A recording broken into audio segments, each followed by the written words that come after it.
364वां अध्याय। मनुष्य वर्ग। अग्निदेव कहते हैं मस्तिष्क, दिमाग और दूषित का आंखों के कीचड़ को कहते हैं अनंत्र।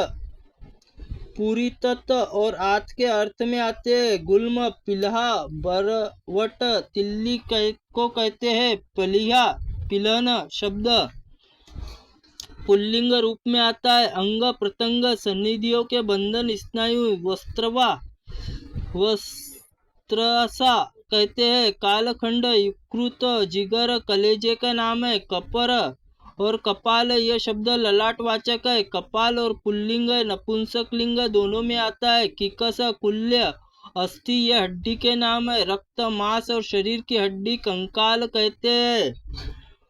पीठ की हड्डी को मेरुदंड कहते हैं। के नाम केशरु का है।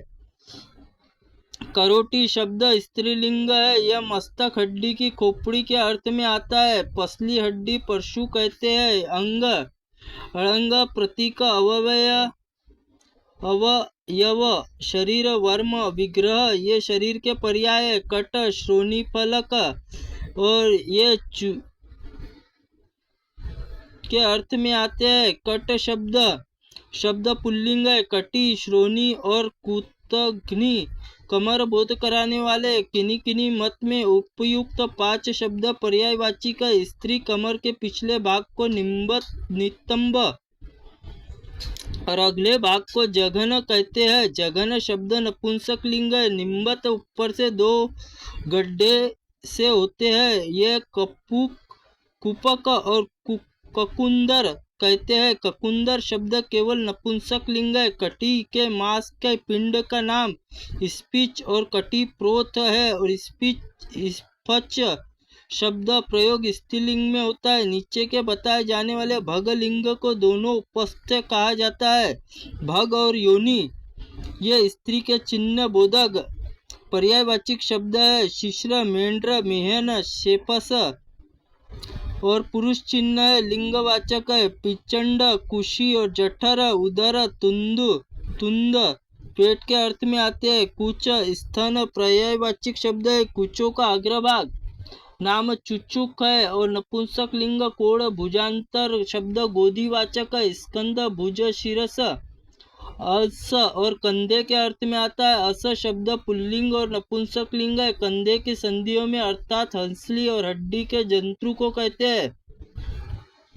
पूर्ण, भर्व, कर, रूह, नख, नखर नखों के नाम और इनमें नखर, नख शब्द स्त्रीलिंग के सिवा 2 लिंगों में प्रयुक्त होते हैं। अंगूठे से लेकर तर्जनी फैलाए हुए हाथ प्रादेश, अंगूठे के मध्यमा तक ताल और अनामिका फैलाए हुए हाथ गोकर्ण कहते हैं। इसी प्रकार अंगूठे को कनिष्ठा उंगली से फैले हुए हाथ के नाम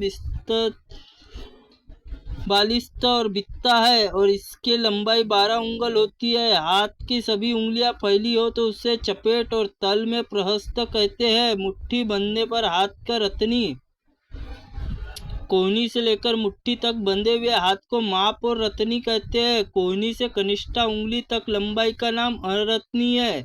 शंखड़ और समान आकार वाली ग्रीवा नाम कंबुग्रीवा। त्रिरेखा गले की घाटी अवटुक घाटा कुका टीका कहते हैं। ओठ निचले हिस्से का नाम चुंबुक है। गड़ंक, गाल वाचक गालों के निचले भाग को हनु कहते हैं। नेत्रों के दोनों प्रांतों को अपांग कहा जाता है। उन्हें दिखने वाली चेष्टा कटाक्ष कहा जाता है। चिकुर और कुंतल और वाल ये केश के वाचक है। प्रतिकर्म, प्रसाधन शब्द संवारने से श्रृंगार करने में अर्थ में आते हैं। आकल्प और वेश, नेपथ्य शब्द प्रत्यक्ष नाटक आदि में खेल भिन्न भिन्न वेश धारण अर्थ में आते हैं। मस्तक धारण किए जाने वाले रत्न नाम चूड़ामणि, शिरोरत्न, हार बीच में पिरोए जाने वाले रत्न तरल कहते हैं। कर्णिका, तालपत्र और कान के आभूषण नाम लंबन और लंतिका गले के नीचे तक लटकने वाले को हार कहते हैं। मंजीर और नुपुर पैर के आभूषण, किंकनी और शूद्र घंटिका घुंघरू नामक है। दीर्घ आयाम और अनाह ये वस्त्र आदि के लंबाई बोधक है। परिनाह विशालता चौड़ाई पनाह अर्थ में आते हैं। पुराने वस्त्र पटचर कहते हैं। सांख्यन और उत्तरीय ये चादर और दुपट्टे के अर्थ में आते हैं। फूल आदि के बालों में श्रृंगार करने के कपोल आदि पर पत्रभंग आदि रचना करने पर परिपसंद कहते हैं। प्रत्येक उपचार की पूर्णता का भोग और ढक्कनदार पेटी को समुदगक और संपुष्टक कहते हैं। प्रतिग्रह और पद दग्रह ये पीकदान के नाम है। आदि इस प्रकार आग्नेय महापुराण में कोशगत मनुष्य वर्ग नामक 364वां अध्याय संपन्न हुआ। त्रुटिपूर्ण वाक्य के लिए भगवंत आप हमें क्षमा करें। ओम नमः शिवाय नमः। ओम अग्नि पुराणाय नमः।